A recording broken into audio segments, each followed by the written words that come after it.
오늘 분석할 경기는 11월 9일 일요일 국내 농구, 국내 배구 5게임 준비했습니다. 구독과 좋아요는 더 정확한 분석에 도움이 됩니다. 바로 시작합니다. 첫 번째 경기 현대모비스 대 안양정관장입니다. 울산모비스는 전통적으로 트랜지션 중심의 빠른 농구를 구사하지만 최근 파울 관리가 무너지며 경기 리듬이 불안정합니다. 박무빈은 속공 전개는 좋지만 파울 트러블이 잦고 레이션 해먼즈는 활동량은 많으나 수비 로테이션 타이밍이 늦습니다. 에릭 로메로 역시 박스 아웃 타이밍이 어긋나며 세컨드 찬스를 쉽게 내주고 있습니다. 공격에서도 외곽 의존도가 높아 효율이 떨어지고 후반으로 갈수록 집중력이 급격히 떨어지는 모습이 반복됩니다. 이런 흐름이 인사이드가 강한 상대에게는 분명 약점으로 작용할 가능성이 큽니다. 안양정관장은 워싱턴과 아반도의 투맨 게임이 완성도 높게 돌아가며 김종규의 포스트업과 하이포스트 패스가 안정적인 전개를 만들어냅니다. 워싱턴은 드리블 핸드오프를 활용해 공간을 열고 아반도는 폭발적인 돌파로 상대 수비를 흔듭니다. 세컨드 찬스 득점과 리바운드 집중력도 리그 상위권 수준입니다. 하프코트 세트플레이의 완성도가 높아 경기 리듬을 자신들의 템포로 이끌 가능성이 큽니다. 이번 경기는 인사이드 집중력과 리바운드 싸움이 승부를 가를 전망입니다.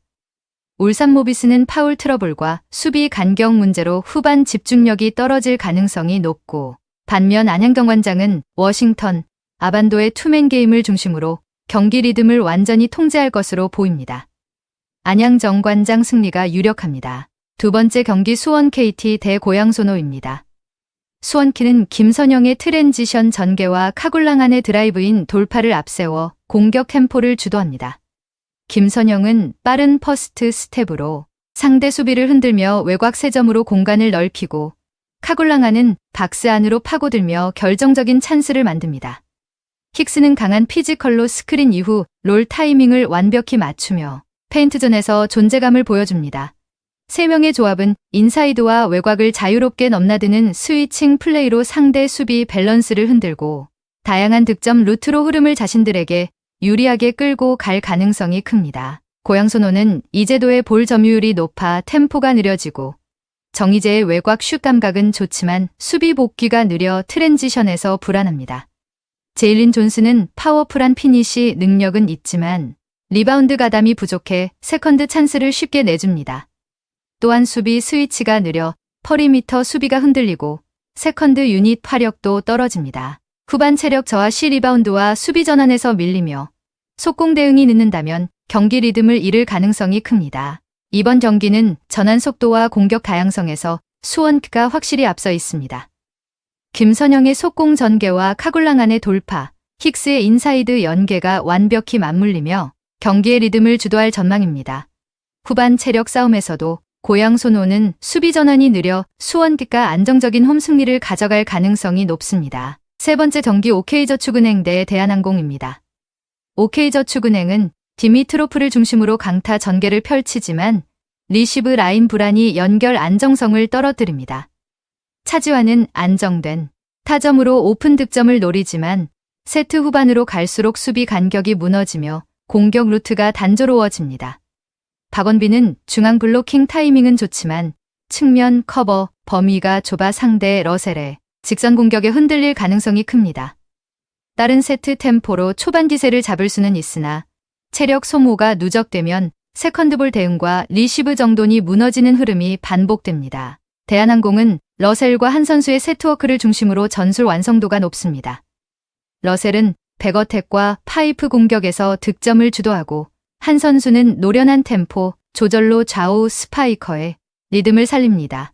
김규민은 블로킹 타이밍과 서브 집중력이 뛰어나 세트 후반에도 흔들림이 없습니다.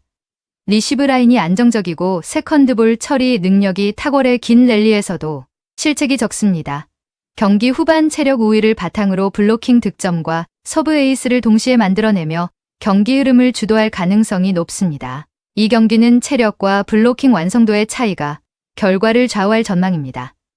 OK저축은행이 초반 당섭으로 흔들더라도 대한항공은 중반 이후 한 선수의 조율과 러셀의 고타점 공격으로 주도권을 잡을 것입니다. 세트 후반 집중력 싸움에서 대한항공이 앞서며 승리를 가져갈 가능성이 높습니다. 네 번째 경기 대전 정관장 대 페퍼저축은행입니다. 정관장은 자네테를 중심으로 한 파워, 배구를 구사하지만 리시브 라인의 불안이 공격 리듬을 흔듭니다. 자네테는 후위 공격에서 위력을 발휘하나 연결 타이밍이 늦어지면 득점 효율이 급격히 떨어집니다.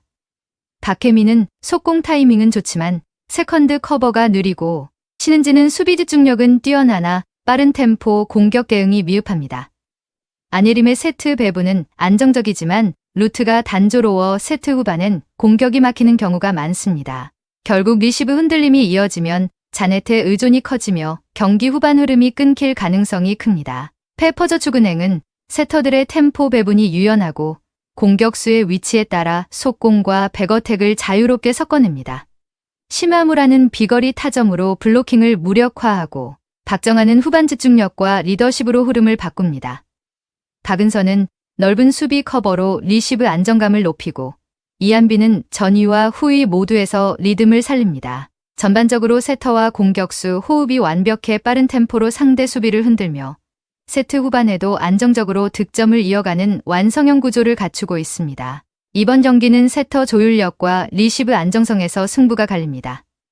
정관장은 자네테 의존이 높고 리시브 불안이 이어질 가능성이 크지만 페퍼저축은행은 세터 템포 조절과 좌우 밸런스로 경기 흐름을 완전히 잡을 전망입니다. 페퍼저축은행 승리가 유력합니다. 다섯 번째 경기 서울삼성 대 서울SK입니다. 서울삼성은 하프코트 세트 플레이에서 움직임이 끊기지 않습니다. 이관희는 넓은 시야로 수비 블록을 흔들며 킬 패스를 연결하고 최현민은 백코트에서 지속적인 컷신으로 공간을 엽니다. 캐런 판터는 하이포스트에서 스크린 후 외곽으로 빠지거나 롤인 타이밍을 정확히 맞추며 공격 효율을 높입니다. 리바운드 후 빠른 트랜지션으로 세컨드 찬스 득점까지 노리며 전체적으로 타이밍과 패스 완성도가 높은 팀입니다. 조직적인 움직임 속에서 오픈 찬스를 창출하는 능력이 탁월합니다. 서울SK는 김낙현의 볼 핸들링을 중심으로 세트를 전개하지만 전체 패싱 템포가 일정하지 않아 흐름이 끊깁니다. 자밀 원희는 골밑에서 강력하지만 전환 수비 대응이 느리고 톨렌티노는 외곽에서 타이밍을 잡지 못할 때 공격 루트가 단조로워집니다. 키키 원희가 더블팀을 받는 순간 주변 움직임이 정체되며 외곽 의존도가 높아집니다. 이관희, 최현민의 백코트 압박에 대응이 늦어질 경우 빠른 트랜지션을 구사하는 삼성에게 주도권을 넘길 가능성이 큽니다. 이번 경기는 세트 플레이 완성도와 전환 속도의 차이에서 갈립니다. 서울 삼성은 오프볼 움직임과 패스 타이밍이 완벽히 맞물리며 공격의 리듬을 주도할 가능성이 큽니다. 서울 SK는 원희의 인사이드로 버티겠지만 템포 싸움에서 삼성의 조직력이 우위에 설 전망입니다. 오늘 분석의 종합 정리는 서울 삼성, 페퍼저축, 대한항공, 수원, KT, 안양정관장 승을 추천드립니다. 그 외 다른 픽은 저희 텔레방에서 매일매일 그날의 픽 올려드리고 있습니다. 홈페이지 하나 개설하였습니다. jojouncle.com입니다. 로그인, 광고 없습니다. 오늘도 영상을 시청해주셔서 감사드립니다.